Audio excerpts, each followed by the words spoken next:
Morning, ladies and gentlemen. Welcome to the Midwest Most Dangerous Podcast, Lock Pod, coming to you live from the Nika IBW Power in Indiana Lake County Studios. That coffee looks pretty good over there. I know. Are we sharing? You see my... This is an empty coffee. You have a broken coffee maker, so...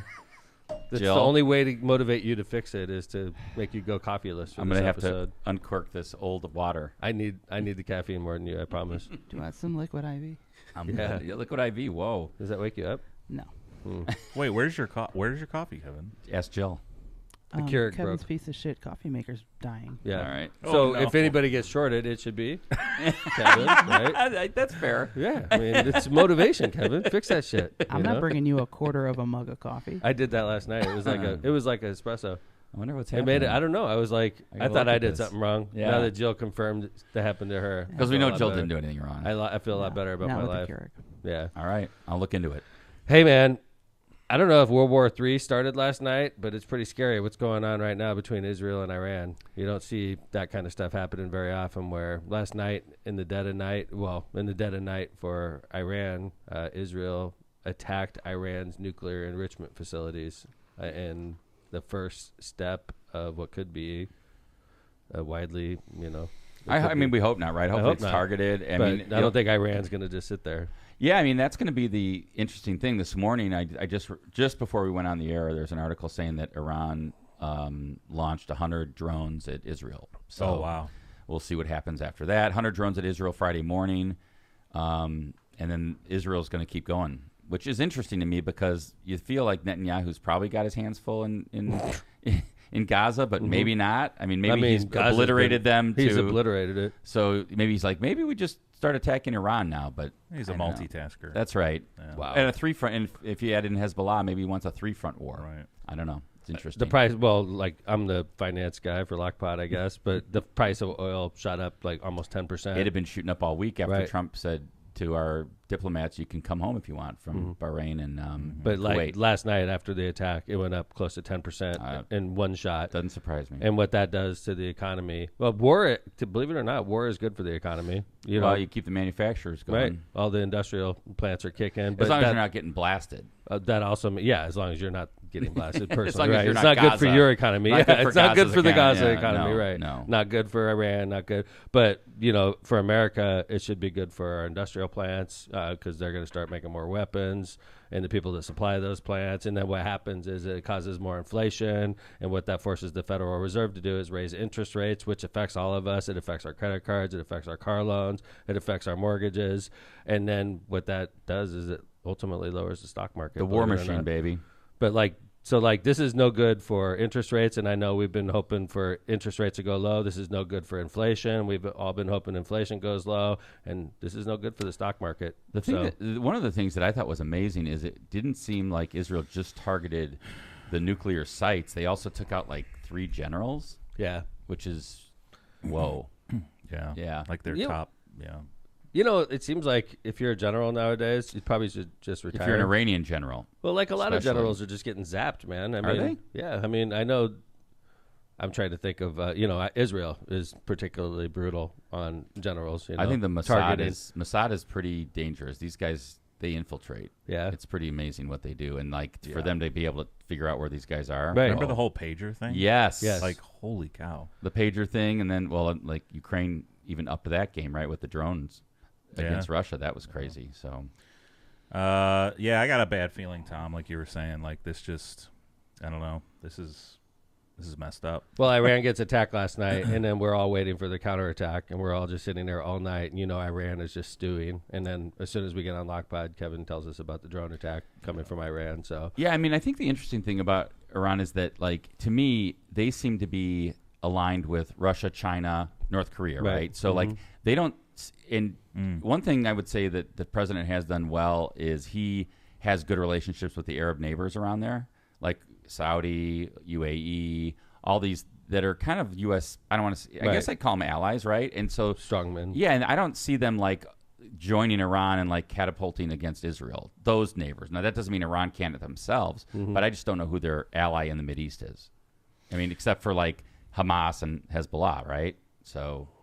Yeah, I'm worried about, we're going to get dragged into this. I mean, Iran has said a couple days ago, we will attack U.S. bases. Sure. Well, if we get attacked by Israel. All the weapons coming to them are made in America. I mean, every weapon that was used last night was most likely originated in America, from America to Israel, and then fired at Iran. So we could say we have nothing to do with it, but we're sitting there supplying Israel with top-of-the-line sophisticated technology to attack Iran with. Of course, Iran's going to get mad at America. Yeah, and John, if you think about that, what they're saying probably is like we're going to attack bases in Iraq, Kuwait, Turkey. I mean, that's correct. That's bases the closest, in the Middle East. Based on their geography, right? I don't think it's like, but they do have terrorists probably that are, little cells in the U.S. somewhere. So I'm sure we have to be careful about a domestic attack as well from some like terrorist. So Who's going to save Los The Angeles temperature's if gonna we go have up. to send troops over there? maybe Iran will just attack L.A. Yeah, and that's then pretty. it'll all get resolved that way. There you go. Jeez. Jill's wearing her socks hat. Sure. Is that for You the and the Pope? Pope. Is that for the Pope, or is that I'm for? so biblical. Yeah. Yeah, Wow. that was cool though. The Pope was wearing a White Sox hat the other day. That was pretty amazing. I thought that was photoshopped. That was pretty amazing. Like, who the hell wears a White Sox hat this year? Wait, did he do the Wow. White Sox thing park yet? No, that's No, tomorrow. That's next year. Tomorrow? Isn't it? Or Next yeah, year. it's yeah. tomorrow. Yeah. Hold it. What are you talking Yeah, about? it's tomorrow. Tomorrow. What you The talking Pope about? is going to be. No. So the Cardinal Supich is doing an afternoon mass at Guaranteed Rate Field, and the Pope is going to do a video message live. I thought that was a year from now. The Pope was actually going to the park. He might, but I don't know. I we know talking- tomorrow is the thing that on Ticketmaster we announced No it. shit. Yeah. Okay. Yeah. No. And tomorrow, yeah. Okay, look at that. Are you going, Kevin? I don't think I'm Okay. going to be back in time, but I might have some extra tickets. So if anybody is interested, I'm scalping some if you guys need get a them. hold of me. June 14th. They were like $5. Yeah, dude, I'm scalping them for 50. Man, I mean, how bad do you want to see tailgate. off to Tailgating. confession. tailgating? You better go to Tailgating. confession for that, man. Dude, that'd be so. You're funny. gonna be like the money changer in You're the like temple, man. just partying hard in the parking lot. They're like, dude, you're going to mass. Like, no, Tom's man, like, I'm okay, partying, man. This is, Anybody need one? Anybody need tickets? Jesus is flipping is that guy tables smoking over in the marijuana over background. there? Yeah, man, I'm tailgating. Tailgating and bags set up. scalping. Going hard. Who needs a couple? Who needs a guy? Who needs a couple? Who needs three? Sorry, I know Three? you're a nun, but this is going 10 times Sister? value. I got to make a couple bucks here. Sister, how many do you It's need? called Yeah. tithing. This marijuana ain't free, sister. We need one more for bags, sister. Come on. I hope they bless the stadium. Oh, Jesus So Christ. tomorrow is also the big America's celebration and slash Trump birthday. Yeah, man. / military. Yeah. Strongman parade. Yes. Probably why the Pope picked that date. Yeah. And many no Kings rallies too tomorrow. So all kinds of things going Right. on. What it is that When's about? Flag Day, by the way? Is that tomorrow? It's tomorrow. Yeah, what is this no kings thing I'm hearing about? I think that's just like anti-Trump stuff. So Wow. yeah. I have family members who are going to Chicago, and Kevin, they're going to have your phone number on their arm. So if you get I a mean, phone call from a Tom, jail, what do you make? Tom, what do you make of this whole like military parade thing? Like I heard they're spending so much money just to like put metal like things on the streets of Washington so the tanks don't. Like, Oh, yeah. Just a waste Wow. of That's a money. good point. it's a waste of money. Yeah, this is the kind of stuff that dictators do. Right. And we have a dictator running America right now. Red so. Square is now Constitution Avenue. And I know in the second segment we're going to get into dysfunction. You know, Yes, we are. dysfunction in Congress, dysfunction in D.C. We're going to talk about our senator getting arrested. We're going to talk about Marjorie Taylor Greene embarrassing herself in Congress. We're going to talk about Rand Paul and his gripes against the president. So we got a lot of stuff coming up. And then in the third segment today, we have a guest. He is an entrepreneur, world traveling entrepreneur, and Emmy-nominated producer, Henry Woodman. Yeah, we're going to have him in on Skype from, I'm sorry, not Skype, it doesn't exist anymore, on Zoom from Hollywood, Florida. He had a very nice, I saw him before the show, he's got palm trees in the background. So that's awesome. I love it down there. I love it when people are in nicer places than us. I agree. Makes which me is feel often. like it's most of the time, right? Anybody I'm going to say, when zooms did in- we have anybody that wasn't in a right. better place than us? Like if you're zooming in from Antarctica, I think we're in a better spot. So. Maybe. Dude, I'm sorry. no, I'm just reading this. 2,000 protests Yes. tomorrow Oh, around yeah. the country. I'm going to be protesting in my backyard. There you go. Yeah, Does that count as a the pool one of these protest. 2,000? My famous pool I protest. just like ghost reached for my coffee and it wasn't there. Oh, for fuck's sake. No, you're No, not leaving. Jill has left the building. All right. Hey, I want to remind everybody that LockPod Listener Appreciation Night is coming up. You know, the Left of Center podcast is throwing a party just for you. Come hang out with Mayor Tom and Kevin and the whole Lockpod crew on Friday, July 11th at Oilman Park in Whiting, Indiana for a night of baseball, laughs, and cold beers. We're bringing the Lockpod t-shirts, the good vibes, and a few surprises. All we need is you on that list. If you want to go, email steve@lockpod.com to save your spot. Let's make that a night to remember Lockpod style. This is something we did 2 years ago. Oh, that's so nice. Thanks, Jill. Thanks, Jill. Let's get Jill to attend Lockpod Lockpod night this year. Don't worry. Let's get Jill to attend Lockpod night this year. You better be there, Jill. It's in it for me. It's like down the block from your house. Camaraderie with your podcast crew. Mm-hmm. And don't go fans. that angle. and the fans. It was nice. We went there and they put us on the field and it was really nice last time. It was so cool. There's a couple pictures John was putting up. We had a really good crowd. Like, I'm thinking to myself, like, Bowditch, you need to be there. All these folks that are online, they're always in our chat. Please come. Just email Steve. It's steve@lockpod.com. I mean, Lockpod should fill Oilman Stadium when you really think think about it. Our fans should fill. I don't know. We have fans. I mean, it's a small stadium. Every episode, we have thousands of listens. Like, if we just got to convert those listens into people showing up on July 11th at Oilman Park in Whiting, Indiana. And remember, you could line up. Mayor Steve said it's appropriate to line up the night before down 119th. You're allowed to tailgate and And there's a lot of our sponsors. Obviously, a lot of our sponsors will be there. I see some of these photos. Like, I see Dave Toth from Byway. Denny Craig. I saw the Bug Guy. Dave Toth. I saw Kuklakis Law. I mean, all these folks. Even Kyle the intern showed up. Yes. I see him there. Even Kyle the intern. Kyle, you better be there, man. Yeah, man. So, Lockpod Fan Appreciation Night. We have put in tickets. your calendar. Don Poppervac lined us all up. It's going to be a great night at Oilman Stadium. So, July 11th. And by the way, we always have, like, beer tickets, food tickets. Steve, our business manager, will be handing things out, so make sure to show up. Email Steve at bigballs@lockpod.com. We want people there, John. John and I, we did the Billy Strings concert last week, and so funny. Now that we would name that one episode bigballs@lockpod.com, and the reason we named it is we were being funny, and we were making fun of Steve's email address, and we were saying it. Yeah. Funny, we were trying to be funny. And we said his email address is bigballs with the Z, and we were laughing our ass off, right? Mm-hmm. So we decided, of course, that's the title for the show, right? Bigballs@lockpod.com. Just funny, right? Which we always do live. Right. We figure out the title. Right. Yeah. We do it on the air. Everybody knows that listens to Lockpod knows we come up with the title on the fly every episode, right? So we named that one bigballs@lockpod.com, which is an aggressive name, let's be honest, right? Sure. It's not as bad as FU, whatever it was. So you had the one go F yourself. That was more aggressive, I acknowledge. But Big Balls at Lockpod. It's out there. But so unfortunately for us, when we named that one bigballs@lockpod.com, we know why we named it at bigballs@lockpod.com. But unfortunately for us, we happened to piss off a significant number of women in the Indianapolis metro area at that particular episode, right? We also covered the, the alleged sexual scandal that's going on down there. Right? What's going on in Indy and all the trouble that we're having in Indy right now. Yep. So little did we realize that we were going to piss off half the Indy metro area with that episode. Mm-hmm. And then we decided to label that particular episode bigballs@lockpod.com. That's how it happens here at Lockpod. That was a fuck up. Yes. That was a fuck up. That's why we're called medium quality entertainment. I mean, can you imagine them all sharing that link? Yeah. Which episode is it? It's the one that's bigballs@lockpod.com. Wait, I can't figure out what episode it is. Bigballs@lockpod.com. Big balls with the Z. Yeah. You're like, those guys are total jag-offs. We fucked up big time on that one, didn't we? Send me that link. I need to watch that right now. All right, hold on. It's coming. Which What's one it is called? It? Big balls. Big balls. Fuck those guys, right? I could just see it, dude. There's a number of conversations taking place about that one. Sorry about that, everyone. Yeah, it was innocent how we named it. Yes. It had nothing to do with... It was funny at the time. It was hilarious at the time. And then little did we know. It's still funny. Jill. Thank you. Yeah. But it was less funny when John and I were at the concert that night talking about, oh, shit, we named that one the wrong name. Hey, by the way, I love that T-shirt for the show. This is a gift from Jay Vez. Yeah. Oh, damn, John. That was the least I could do. Mm-hmm. Took me out date night. Date night. Yeah. Jill's going to get jealous. I expect that.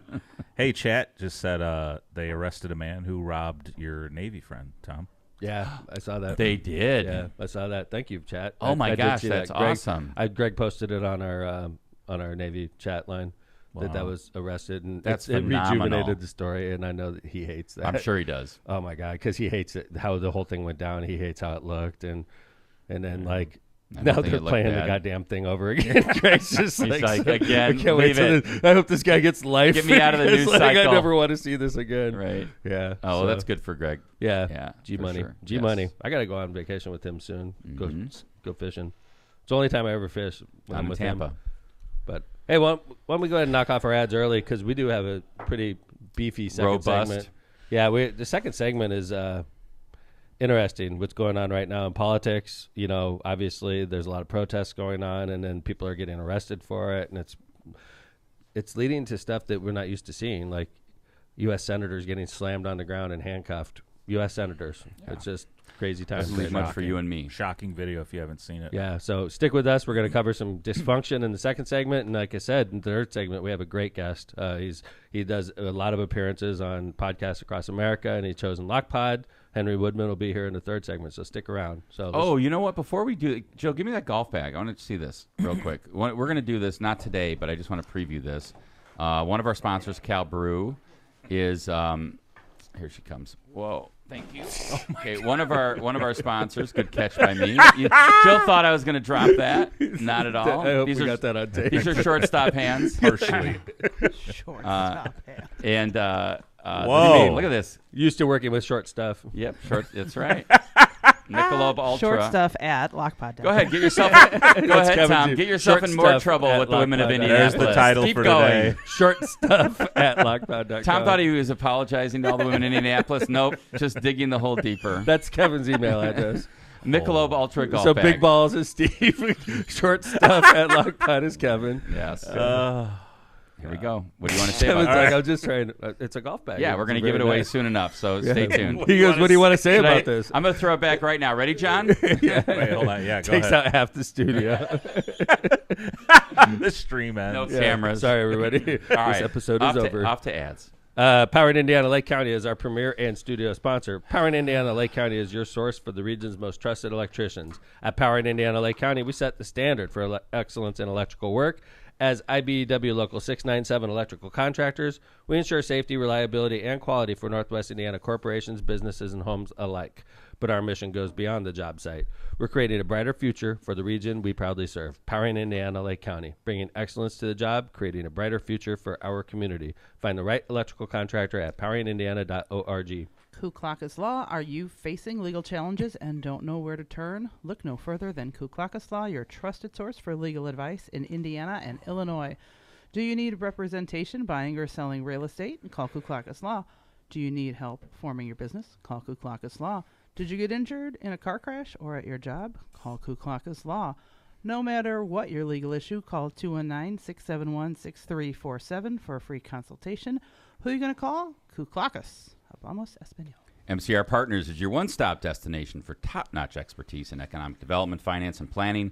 With a dedicated team geared up to tackle your projects head-on, they're your go-to comprehensive solution providers. Dive into the world of economic development with MCR Partners and let them guide you through the maze of opportunities. Stay in the loop and connected by hitting up their website at mcrpartnersllc.com, or for tailored assistance, don't hesitate to reach out to Matt Reardon at 219-741-9511. We can't forget to get Matt on.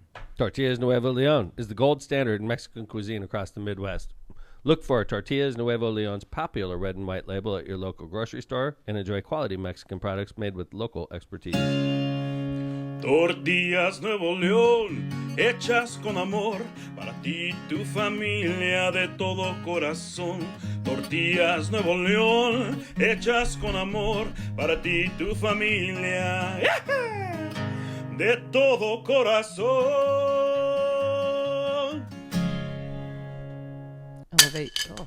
Elevate your brand with Misprint, the premier printing and sign solution in Chicagoland and Northwest Indiana. With a 30-year legacy of excellence, their experienced team, led by Rick Balzenberger, combines innovation and technology to deliver top-quality signs and printing, always on time and within budget. Conveniently located in Munster and Hammond, Misprint is your partner for creating impactful visual solutions that leave a lasting impression. Visit them at misprintusa.com to bring your vision to life today. Thank you to our sponsors. Including our studio sponsor, Power in Indiana, Lake County. All right. Dysfunction in Congress, Washington, D.C. This, even though this first video we're going to show you took place in L.A., It involves a Department of Homeland Security Secretary Kristi Noem is holding a press conference in L.A., and a U.S. Senator, Senator Alex Padilla, U.S. Senator, not California State. This is U.S., one of 100.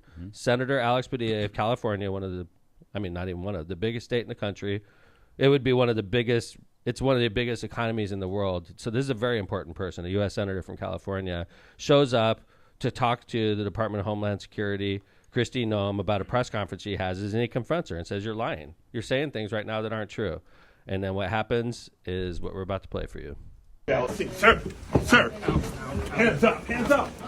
I'm Senator Alex Padilla. I have questions for the secretary, because the fact of the matter is a half a dozen violent criminals that you're rotating on your on the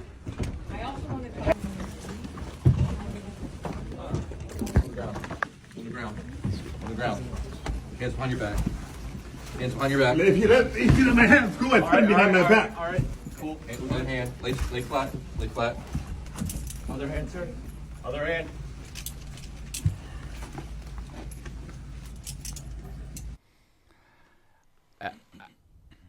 My blood pressure just shot up. I don't understand this. What a fucking asshole. Donald Trump is a goddamn dictator. I mean, how the fuck can anybody support this? The guy shows up. It's called the First Amendment. You're allowed to have it. It's a basic bedrock principle of our country. And a U.S. senator shows up to the Department of Homeland Security briefing about them causing chaos in the streets of L.A. So a U.S. senator shows up, and the fucking Gestapo, FBI, Secret Service slams him to the ground and freaking cuffs him and arrests him. What a goddamn disgrace. The thing that I find, and I had not heard, because I heard a couple things that said that the cops didn't know who he was. You just heard he identified himself. He said, "I'm Senator Alex Padilla." Now, they said he didn't have his Senate clip on. He didn't have whatever. Bullshit. But a couple things. One, how does Kristi Noem not know who Alex Padilla is? Everybody know knows who it is. Okay. Secondly, once you get him out of the room, why are you putting him down on the ground? I got no idea about that. I mean, he's out of the room. Like, have a conversation with the guy in the hallway. Who are you? What if they don't know who he is? What do you mean? I would go to prison if I was him and go on a hunger strike and just waste away. It's shocking to me. Like, Noem knows who he is. Wouldn't you say, like, hey, that's Senator Padilla. Hold on. All the people that support Donald Trump, there's a significant percentage of you that are super religious. You go to church and you pray every weekend, and you pray for the good of the world, and you pray for and then you see this kind of stuff and you support that. I mean, I know deacons in the church who are all about Trump, and it infuriates me. You're about this, deacon? Seriously, Father? You guys are for this? What does the regular guy have to? I mean, I would think the regular guy's got to be pretty afraid. If you can't speak up right now. If a U.S. senator is getting handcuffed, yes. now he wasn't arrested and he was released and he had a press conference. Who cares, afterwards. Kevin? But it's unbelievable to me that Kristi Noem, who knows, you can't tell me she doesn't know Alex Padilla. You cannot tell me she doesn't. She does. And why wouldn't she just say, hold on, guys. Senator, I'm going to talk to you afterwards. I'm not going to let you interrupt my press conference. Call him out on the carpet. But don't go ahead, manhandle him and throw him on the ground in the hallway. Regardless of whether it was bad behavior on his part. Let's compare this to what we watched the other day on Lockpod. We watched the Indianapolis City Council devolve into similar type of episode, okay? Somewhat chaotic, right? Yeah, and then in that we had the survivors coming forward, and they were standing next to each other, and then you had the Marion County Police and Marion County Sheriff show up, and then a lot of pushing and shoving, and Marion County Police forced them out of the room like that, and they didn't slam them to the ground and arrest them. They forced them out of the room, and they said, "You can't come back. Go away. If you come back, we're going to arrest you." And then all the people that were causing a ruckus, they went away because they didn't want to get arrested. Now, I realize that was controversial, but that's how Marion County Sheriff decided to handle it, as opposed to the Gestapo here. The FBI and the Secret Service and the people that were protecting Kristi Noem decided to slam a U.S. senator on the ground. So what does that tell you, regular average citizen that wants to exercise your First Amendment rights? You'll get fucking slammed to the ground if you say the wrong thing right now because of this orange dictator that we have. I think what Senator Padilla said, and I don't know what police agencies were involved. If it was Secret Service, I assume, whatever. But what Padilla said was, what does it tell us about the people that are getting arrested on the street, the protesters, the people that are facing deportation, things like that. The thing that is amazing to me or actually interesting to me, because if you take it the negative way, like, okay, what are what's the other side saying? The other side saying, like, I think I heard Lindsey Graham say something like he got what he wanted. In other words, he wanted to do this. He wanted to make a ruckus. He wanted to make a big deal about this. He wanted to get arrested. I find that hard to believe, although I'm like, where are the staffers? Aren't the staffers telling the police? Maybe they didn't get in. I don't know. Probably not. Yeah, but like, think right. about it, Kevin. I have meetings. Mayor's night out. Yeah. Okay. And sometimes at Mayor's Night Out, we get into similar types of situations where people are trying to cause a commotion and they're trying to interrupt the meeting and they're screaming out loud. And it's a worst case scenario for me because it's the Hammond police that are policing these. Mm-hmm. And it's the Hammond police, obviously I'm the mayor, and the Hammond police and the mayor have a great, symbiotic relationship. So if something like this happens at Mayor's Night Out and we start pushing a protester out, I don't want them to get arrested. I want them out. I want them to stop interrupting the meeting. Just get them out of the room, right? Well, Don't arrest them. Let me give you this scenario. Don't slam them on the freaking ground in front of all the cameras and embarrass our city. Let me give you this scenario. Mike Braun shows up at your Mayor's Night Out and starts interrupting you and yelling at you. Are you going to be like, I would listen Who to is that? Well, you'd be like, yeah, who could? Oh, and the cops come over and say, sir, get out of here, get out of here. You're going to be like, wait, guys, that's Governor Braun. Right. Hold on, Governor. I don't want, Right. at the worst you'd say, I could see, at the worst you would How about say, this, Kevin? I'll talk to you after, How about Governor. if it was one of Governor Braun's department heads? Yeah, right. Right, Like the head of INDOT interrupts. Micah Beckwith, the lieutenant governor. I would listen to them. Or you'd because say, we're in like, government we'll talk together. later. It would be unprofessional. I'd probably try to embarrass them, but we certainly wouldn't slam them to the ground. We certainly wouldn't arrest them. It's insane. It's insane. I don't even know if I could legally, by the way.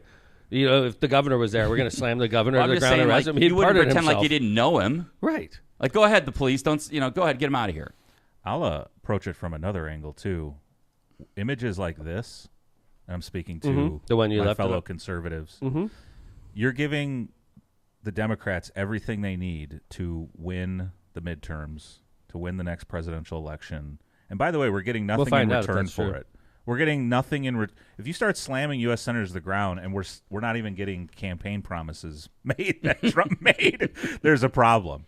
You're letting the left organize here with images like this. That's interesting, John. I was curious on your perspective on Well, this. like- It's terrible, man. But It's we terrible. have terrible imagery coming out of L.A. too, John. Yep. Like, we have burning cars and people jumping on top of the burning cars waving Mexican flags in L.A. That fucking pisses me off. I'm a veteran, dude. I'm a veteran Democrat, but I fought for this country. We shouldn't be waving goddamn Mexican flags in America. I hate to say it, guys. You want to be treated like an American citizen? Start waving American flags, because that's the country you're in right now. And when we have people that are sympathetic to our cause, we're all sympathetic to each other's cause, and you jump on top of a burning car and start waving a Mexican flag, you need to put the fucking flag down, guys. You're in America right now. Yeah, and that's giving symbolism to the right, because they flash that on Fox News, and it pisses off Americans like myself. Tom, I'm with you. I think that it's such bad from our perspective, right? From the Democratic perspective, it's really bad imagery to have people. And by the way, I'm all for due process. I'm all for not deporting some of these folks that have been here for years and years. But I think if you're waving flag, I saw a guy like draping an El Salvador flag. I saw these Mexican flags. Wave American flags. Yes. And by the way, don't wave a destroy flag at things. all. Don't loot. Don't burn. Don't destroy things. Protest. Just protest. That's going to be what we need. Yeah. Those images will be in campaign ads For sure. Just like this will, John. Yeah, just like this. I mean, so both sides are fucking up. So where's the third party? Like Elon Musk. Like, where is the third party? Wait, Elon Musk. Because, I mean, the Republican party's ruined their brand. Donald Trump's done a good job of ruining them. And I think it's going to carry over for generations. The Democratic Party's done the same exact thing, and I think it's going to carry over for generations. So we're saying both parties are just badly damaged. So basically, if a third party came out right now, a well-funded third party, they would probably be a majority within a decade. I read a really interesting article about Elon's third party idea and how he could just cause chaos for the Republicans in the midterms if he wanted to, but we'll see what he does. Do you want to hear Padilla? Yeah, Yes. this was him after. It's a little bit long. So but he didn't get arrested, obviously, right? Correct. I mean, he didn't have to stay in. So Yep. Over the course of recent weeks, several of my colleagues have been asking the Department of Homeland Security for more information and more answers on their increasingly extreme immigration enforcement actions. And we've gotten little to no information in response to our inquiries. That's You want to keep Yeah, going? go ahead, maybe towards the end or like maybe the 'cause- last 30 seconds. so- I think, John. Jump up, jump Yeah. forward. press con- Yeah. what they're doing to farm workers, to cooks, to day laborers out in the Los Angeles community and throughout California and throughout the country. Yeah, so John, what you said We- right before that was, if they can do this to me, think what they're doing to other folks. And there was like I saw a video that was really pretty disturbing where they had ICE agents chasing a guy through a farm field. Yeah. And grabbing him. And I'm thinking, who's going to work there tomorrow? Right. Right? And Well, then, Donald- who's going to go to work at that farm tomorrow? Right. I'm embarrassed because the country is at war right now, Yeah, and it's it's- all coming from a tiny little man at the top, a tiny little man with a tiny little hands and tiny little everything. I think he's he- just like tiny. I think I small. think he likes to. I think he likes to just have things bubble up because I think when it does, I mean, he got elected substantially. I don't want to say it that way, but immigration was a big issue for him. So anything to do with immigration, if he can highlight that, I think he thinks that's good for his base and fire him up. We're not But talking about the Epstein list anymore, are we? No, we're not. That's interesting, Joe. That's interesting, Joe. Well, Elon Right? did say some It's of his all tweets smoke went and- too far. It's It is. smoke and mirrors. I agree That's all with it you. is. He blows something else up. But Bill Clinton did the same kind of stuff. He'd start an investigation into Monica Lewinsky, and he'd like bomb Libya. He bombed Belgrade. Yeah, just start bombing people, and then you start focusing on You know, that. It's can like, I ask another who's question Monica about Lewinsky? I don't know. Kristi Noem? So, like, who told her that, like, someone must have told her, like, you look so hot in a baseball hat? Because does she ever go anywhere now without a base? She was at this press conference wearing a baseball hat. She is hot. Well, She's an fair asshole. enough, but, like, she's an I'm like- asshole, though. You can but, be like, hot and be an asshole. do you have to wear a baseball hat to everything? Well, I think it's so weird. That's her look, dude. I guess Maybe that's she's her not look. washing Secretary. her hair every day. That's Because what you she's do. like a model looking type of Yes, chick, you with know? a She baseball hat on. does- Yeah. But I know We all have know to, I'm wearing a baseball hat, right? Yes. You look good in that, too. Shut up, Kevin. he's gonna take his coffee back. I spit in it. I mean, Yeah. it's a Sox hat. It's a Sox hat, but I know we have to move on, but Yes. here's what I don't get, Kevin, to your thought of immigration was a big part of his campaign. Mm-hmm.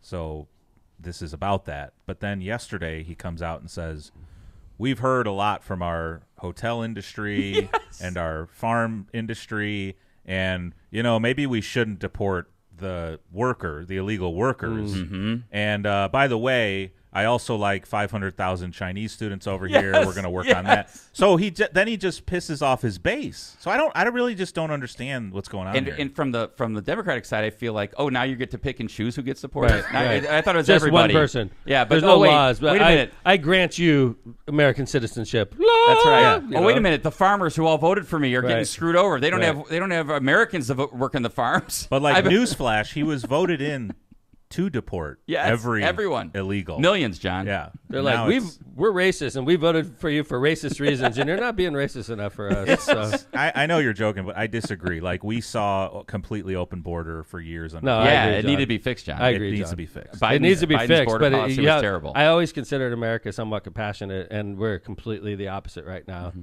So, could we jump onto the Marjorie Taylor? We want to destroy any faith you have in the American institution of government. So stick with us for a couple more stories, because that's this funny. is going to make you want to move to Canada. So these next two segments. So let's go ahead and do the Marjorie Taylor Greene and the representative. Get into it. Yeah. Let's do that one real quick, Yeah. and then we'll do the next Marjorie Taylor. Yeah. So this actually was just, I think, there must have been a Right after they found out. must have been a that committee hearing going on. Yeah, Padilla got arrested, thrown onto the ground, and then in the House of Representatives, they're having hearings simultaneously, and they're finding out that a U.S. senator was arrested. So this is happening simultaneous.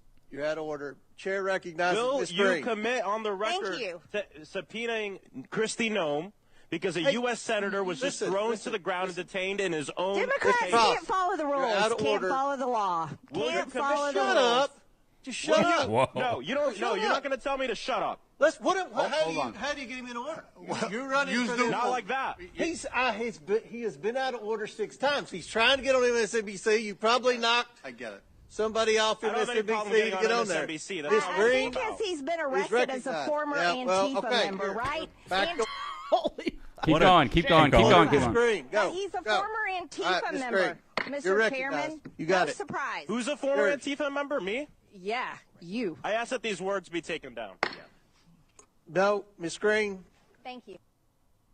What a clown show. Total clown show. Jesus, man. Like, Speechless. Tom's speechless. Here we are in the House of Representatives in the Capitol, in the committee room. I just don't get it. Can you imagine the little kids getting a tour of here's your civic lesson for the day. Come and listen to this committee hearing. You're Antifa. You're out of order. I tell you what, dude, if I wasn't Antifa and she said that, and I realized that defamation is a high bar for an elected official, I'd sue her fucking ass if I was never part of Antifa just for saying that. And maybe I lose at the end of the day because, you're allowed to say things about public officials, but I would make a case out of it.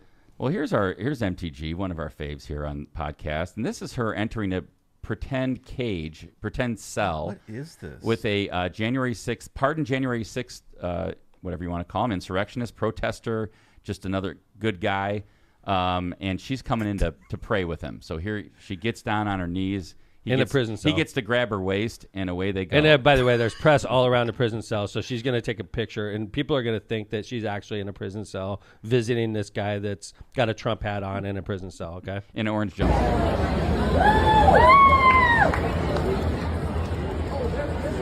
God bless you, Marjorie. Everybody's taking pictures right now. She wore her orange jumpsuit, too. She's on her knees praying with him. Looks like they're about to make love or something. In Jesus' holy name. Jesus, we trust in you. Jesus, we trust in you. They're praying. They're praying outside. Holy Spirit upon him. And a kiss. Oh, my what? goodness. I need more context. What the hell did I just watch? He said to her, I wish it was Lauren Bobbitt. Where's Lauren? Is Lauren with you? Right, yeah. It was like, I saw her in a movie theater. She'd be a much better visit. This was at some it had to be event, some Republican Christian event, convention. event, and they put up a fake jail cell and put a January 6th pardoned insurrectionist or protester in a cage and let MTG come and pray with him. I can't believe what I'm watching. Okay, we got another one. We got another America one. There's more? Joke. Yes, this is a good one. Okay, so pull up the Rand Paul uninvited to White House picnic. This is great.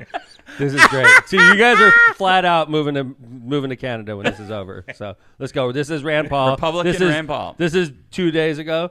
Rand Paul was upset because Trump stiffed him on an invite. I've just been told that I've been uninvited from the picnic. I think I'm the first senator in the history of the United States to be uninvited to the White House picnic. The White House is owned by the taxpayers. We all are members of it. Every Democrat will be invited. Every Republican will be invited, but I will be the only one disallowed to come on the grounds of the White House. I just find this incredibly petty. The level of immaturity is beyond words. Wait, but why? John's a Rand Paul fan. Rand doesn't like. He has some problems with the big beautiful bill. What's that, Joe? I said, why did he get uninvited? Yeah. Big beautiful bill problems. He's going to vote against the big beautiful bill. Yeah. Okay. I mean, John, I know you're a Rand Paul fan. I like Rand. I didn't like some of the things he did after J6, but yeah, I like Rand. Yeah. I think he's normal. I look at him. I don't think he's like a communist spy. I don't think that he supports Putin more than he supports a Democrat like myself. Yeah. When I look at Marjorie Taylor Greene, if I stood next to Putin and they said which one is more American, she would go with Putin. Yeah. And that's a guy I fought against in 6 years when I was in the Navy, and hundreds of thousands of sailors and soldiers fought against for decades. And now you have the Republican Party that says Democrats are worse for America than Putin in Russia. That's the truth, by the way. There are some that are saying that. There's a lot that are saying that, Kevin. She just said it. She's like, Democrats, blah, vile, like, you Democrats. Yeah. It's like, I'm an American. Mm-hmm. I've served 6 years in the United States Navy, 4 years on an active duty military submarine off the coast of Russia because they were a threat to our country. Mm-hmm. And so they sent us there, Marjorie Taylor Greene, to defend America from Putin and the people that think like him. And now I'm a bigger threat to America than they are. That's hilarious to me. Yeah, I think that's the sad thing is how polarized we are. That the other party's a four-letter word versus somebody like Putin or Iran. And by the way, like as Mayor just said, Rand Paul, to me, I don't agree with his politics. He's definitely different than where I believe, but I still think you're an American. You should be invited to the picnic. I like Rand Paul. I think he's normal. I think he's just very conservative. I think he cares about the United States of America. That's why I like him. I do too. I think he actually cares. He cares about the fiscal health of our country. He cares about how we're portrayed across the world. he seems to me like a nice person that I could probably work with. I'll be honest with you. Like if I was a Democrat senator, I think he's the kind of guy that we could go out to lunch and talk about things and probably work together. Completely agree with that statement. Yeah, I agree too. So he gets uninvited from the picnic, just to be clear, because he looks at this big, beautiful bill and says, "Wait a second, it's going to add $10 trillion to our deficit." You guys all right? Yeah, I don't know. I'm getting. No, I'm talking to him while you're talking. I got you. Yeah. It's just a podcast trick, you know. Yeah, well, so one person's talking, we're conducting business also, you know. We don't bring it messed up my flow. Sorry, you're. Don't look at the screen, John. I know. I saw Henry on there. And I'm like, the microphone. Our guest is waiting. Why don't we start wrapping up? All right. We're good. We're good. Right, we timed this out. All right, good. Let's go ahead and do some ads, and then when we come back, we have an amazing guest waiting for us. Henry Woodman is in the virtual studio right now, so. He left the chat room. He don't want any part of this. Quality entertainment. Yeah, for sure. Underlined. All right, let's start off with Cantrell and Cantrell, attorneys at law. Are you injured or in trouble with the law? If so, give Cantrell and Cantrell a call and schedule your consultation with somebody who's in the court and at the jail every day. Call John Cantrell at 219-554-4LAW. That's 219-554-4529. Or visit their website at bettercallcantrell.com. John and his wife, Kristen, make a great team and are waiting to hear from you.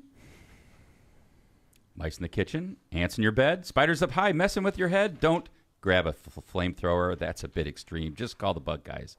We're the dream team. We'll evict your pests without a fight, and you'll sleep soundly every night. No bugs, no drama, no creepy surprise. Just clean, safe homes from the Bug Guys. Call now because your house is not an insect Airbnb. The Bug Guys, 219-810-7481. Byway Brewing is a family-friendly microbrewery with a spacious tap room and outdoor patio serving its award-winning craft beer, a chef-driven food menu, and craft cocktails on draft. Their brewing equipment and production facility offer a unique backdrop for events like bridal showers, reunions, or corporate parties. With their new food truck, they can cater your corporate and private events off-site, just off 8094 at the Kennedy Avenue South exit. Discover more at bywaybrewing.beer. For decades, the Ron J. Pressmer Insurance Agency has been located right on Indianapolis Boulevard, serving all your insurance needs. The Pressmer Agency specializes in a wide range of insurance products and services, including auto, home, business, life, and more. The Pressmer Agency serves thousands of people and businesses throughout the Chicagoland and Midwest. Call Ron or Ronnie today at 219-844-0103. They're here to protect what matters most to you. Calumet Brewing. Michelob Ultra, the official sponsor of the PGA, is a superior light beer with an ultra-smooth taste. This refreshingly crisp light lager has only 95 calories and 2.6 carbs, making it the perfect beer on the golf course or at the 19th hole. Check out the new Ultra Zero with only 29 calories, making it the perfect zero alcohol beer for any time of the day. Head over to the Cal Brew or Michelob Ultra websites and social media pages for more info on this great family of beers. Enjoy the Michelob Ultra lifestyle with beers and cheers responsibly. Thank you to our guests. Thank you to our sponsors, including our studio sponsor, Power in Indiana, Lake County. Ladies and gentlemen, I'd like to introduce Henry Woodman. It's today's guest. He's a world-traveling entrepreneur and Emmy-nominated producer. Henry's career spans continents and industries. He founded the Ice Portal, a global hospitality tech platform used by major hotel chains to manage and distribute their digital content. He's also the creative force behind Woodmark Productions, which helped bring hit Chilean TV shows like Machos to life. From launching game shows in South America to transforming how hotels handle media, Henry Woodman's journey is anything but ordinary. Please welcome to Lock Pond, Henry Woodman. Hi, Henry. How you doing? Thank you.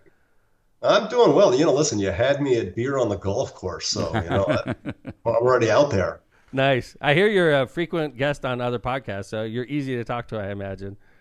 We'll find out in a couple of minutes now, won't we? I can tell already. Yeah. You seem very easy. So. Yeah. So where are you sitting right now, Henry? Hollywood, Florida. Wow, it's gorgeous there. I could tell already. Yeah. You got palm trees.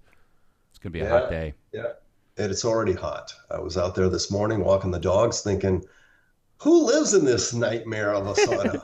But yeah, I do. I wouldn't call it a nightmare. It looks pretty good to me. Actually, it's wonderful. You pay for it in the summer. You got 10 months, 9 months, and then you got to pay for it because in the winter and the fall and the spring, it's pretty damn nice. I was for 2 years in the United States Navy. At that time, it was 88 and 89. There was a Navy base located in Orlando, Florida, and I did 2 years in Orlando. Believe it or not, right in the middle of the state.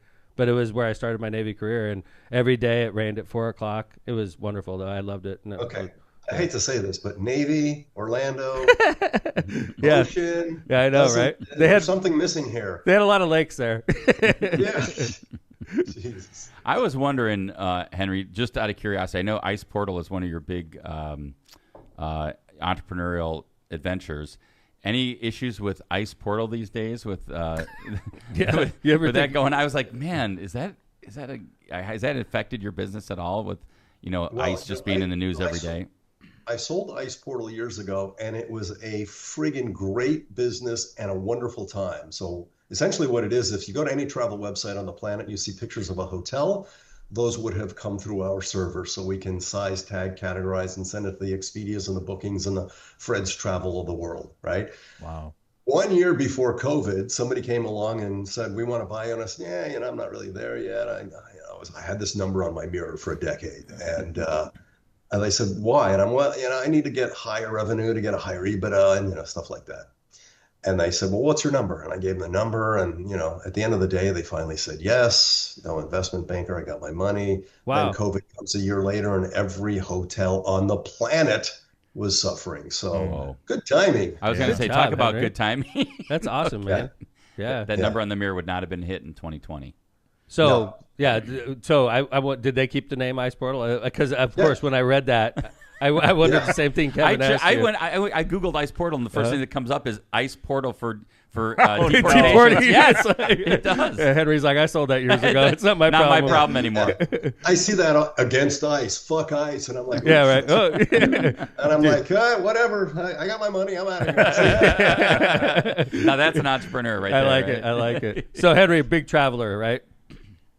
I'm a big what? Travel. Oh yeah. Well, listen, I used to produce travel films, and then obviously with Ice Portal, we were in the travel business since we had a global content hub. We would travel all over the world, meeting with the hotel groups. So we would travel a lot. Now that I've sold the business, then I can travel anywhere I want without much worry. That's awesome. So Ice Portal, you would literally show up to a famous hotel, and then you're like a photographer for the hotel, and then you. No, we wouldn't necessarily take the pictures, and for example, we would hire, Hilton. I mean, we would be paid by Hilton or Wyndham. I mean, huge groups. So an individual Hilton has no idea who Ice Portal is. They give their photos to the corporate office. The corporate office does their magic, makes sure it's approved and has all the intellectual property rights, and then makes it available to us. We pull it down from their database, we do our magic and send it everywhere on the planet. Now, the guy at Hilton so-and-so has no idea this happens. They just give it to Hilton corporate. Somehow it ends up on a travel website. They just figure that's what I pay for, my management fees. So how do you figure something like that out, man? That's really were you in the industry prior to, or did you just stumble into this? I mean, that's a pretty good niche, Yeah. So in two words, lucky bastard. That's all right, man. I was in Chile producing game shows, the ones you mentioned, Macho. Oh, we're going to talk about this in a minute. CD-ROM, and it's a virtual reality tour, and you can look up and down and all around. I thought, that's the coolest thing ever. And I used to travel with 5 guys and 17 pieces of luggage. I could do this by myself. I set up a company called World Travel Vision to do virtual reality tours of destinations and hotels. Eventually, this is the mid-90s, right? Eventually, a couple of years later, they go, how do we get this stuff on this new World Wide Web thingy? I'm like, I don't know, send them a CD-ROM. Mind you, I know nothing about technology. I said, but let me see what I can do to help. And I realized that those travel sites used to have rates and availability and some cryptic text information that was never photos. You'd go to a brick and mortar travel agency, there were no photos in their little green screen computer. So we decided, photos are a problem, and the rights and the sizing and the categories, what room types, it was a more than it looks like. And let me take this on. So I happened to stumble into the right place at the right time, and then try to help clients, and ended up, it's a very deep moat because nobody wants to unmarry you when you're connected to all these places, So we got 20 years building it overnight. It's really interesting. It's very cool, Henry. So, from the ground up, basically. That's the cool thing. Oh yeah. Can we shift gears to Chilean game shows, because we've never talked about Chilean game shows on the pod, and we've had close to 400 episodes. So there's always something new coming on LockPod. So number one, the name is great, Machos. And number two, I want to know, how does a guy from the United States make it big in Chile on a game show? Muy bien. So I used to produce travel films, and I was producing a travel film for Eastern Airlines. I'm down in Chile. Eastern. I have a production company. Yeah. Remember Eastern? Yes. Notice the white hair? Anyway. So Chile becomes a democracy from Pinochet's dictatorship, right? And as a result, they add new television stations and a new television network. So ultimately, there's a need. There's an opportunity here. So I'm thinking, all right, I know a production company down there that I worked with in producing for the Eastern Airlines. This is awesome. I call them up and see if I can schedule a meeting with the new network. I fly down to Chile, position myself as an American producer. Bullshit. And hey man, I'm an American producer too, right? Right. I ended up ripping off an idea from a show in the U.S. called Studs, right? A game show. I pitched it. I had all the slides, and they hold it. Tell me about Studs. I don't remember this one. It's awful. Yeah, Studs is where they have these two guys that get set up on blind dates with these three women, and then they come back and they say, okay, the three women had these things to say about you. Tight pants, tight butt, ooh la la. Who said that? And if you get it right, you win, points, and then you win. Okay. So we did something very similar where it was kind of a dating show, and at the time, Chile was a very young demographic. And, with Pinochet, they didn't have a lot of good MTV type stuff to watch. So I pitched Machos. It was a huge success until Fox realized, hey, that was a ripoff of our idea. So that was the end of Machos? You threw him off by naming it Machos instead of Studs. Well, you can tell where the concept came from. And I did, I just basically, I modified it enough not to get in trouble, but they were pitching packages with The Simpsons and I think Beverly Hills 90210, and they said, you got to get rid of that Machos. If you want this, there was another Machos or something, I don't know what they called it, in Spain that they were sort of syndicating to Chile. So how long does a project like that take before they realize that you just knocked it off of Studs? I mean, do you get a couple seasons out of it? No, I was there a year and a half. Nice. Yeah. That's great. Yeah. Not a bad. That is cool. Such a cool, interesting story. That's got to be it. So one of the other things that we learned about when we were researching you was this this new project you've got that has to do with the book, The Reincarnation of Marie. You want to talk about that a little bit, the book, and then what you're trying to do? Sure. And fortuitous, right here coming up on Father's Day, some 40 years, more than 40 years ago, I was, in college on my way to going to Los Angeles with dreams of producing and directing a movie, right? Or doing movies, which obviously that didn't happen. But along the way, my sister reads a manuscript my dad had written as a tribute to a friend. She falls in love with it. She calls me up. She goes, you got to read this. Dad wrote this love story. I'm like, Dad, love story? Come on, that doesn't compute, right? She sends it to me. I read it. I'm in tears. I'm like, oh my God, that's amazing. I go, Dad, what are you doing with this? And he says, nothing. It was just a trip. I go, can I buy the rights? So I buy the rights thinking that I want to produce a movie. Friend of mine out there is producing a movie. I call him up. He goes, Henry, I'm in the middle of something. 3 days later, he calls me and goes, I couldn't put it down. We are meant to do this. Obviously, I go to Chile to produce game shows. He gets into real estate.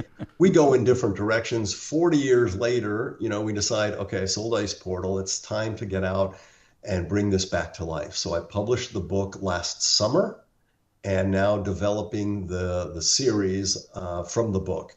How'd the book do when you published it? What's that? How'd the book do?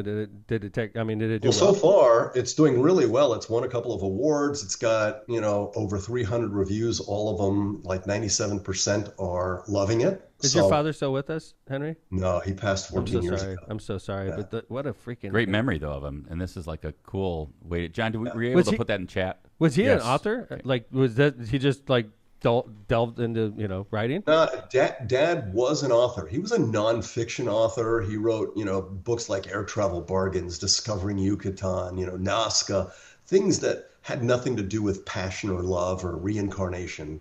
And this one, which is called The Reincarnation of Marie, is about a guy who finds his soulmate. I'm like, okay, yeah, whatever. But she died 70 years earlier. He read a journal that she had written. This is based on a true story. Marie Barshkerseff actually existed. She wrote a journal between 14 and 24. 2 years after her death, she dies of tuberculosis.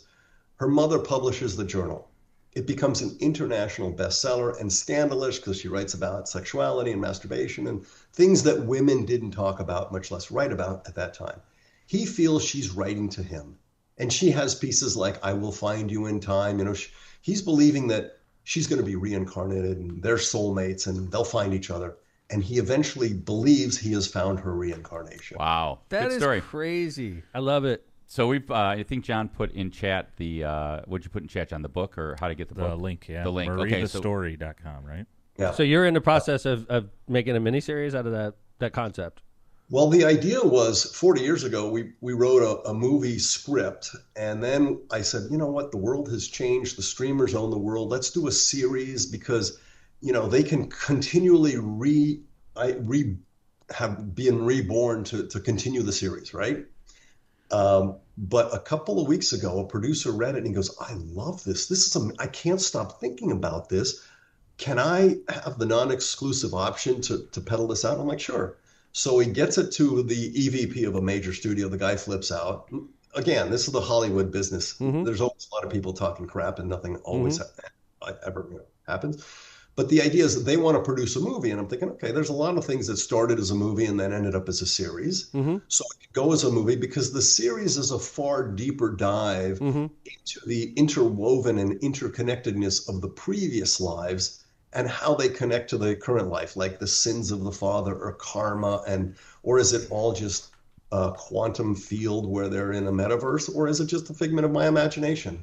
Can I ask you a question? Sort of deep. Do you believe in reincarnation? Do you think when you die it just goes blank, or do you believe that you're reborn as another, you know? You know, there were times I did believe in reincarnation. There were times that I feel like, you know what, we're all just this cosmic speck. So I don't have a firm belief either way. I'd like to believe for, you know, your own narcissistic God, we're not just here for nothing. Right. There's got to be a reason, but I don't have any. Right. I don't have any belief system that's really strong about that. Well, you can follow this on again. John put the link in chat and follow Reincarnating Marie. Keep an eye out for it. This is, you know, the one thing I've noticed from our conversation today, as we're getting close to wrapping up, is that it just seems like you hit trends right at the right time. Like you're very good at timing. I was even reading your bio about like when you were maybe you were a teenager in college. You know, you put video games and laundromats right when video games were starting to like kick in.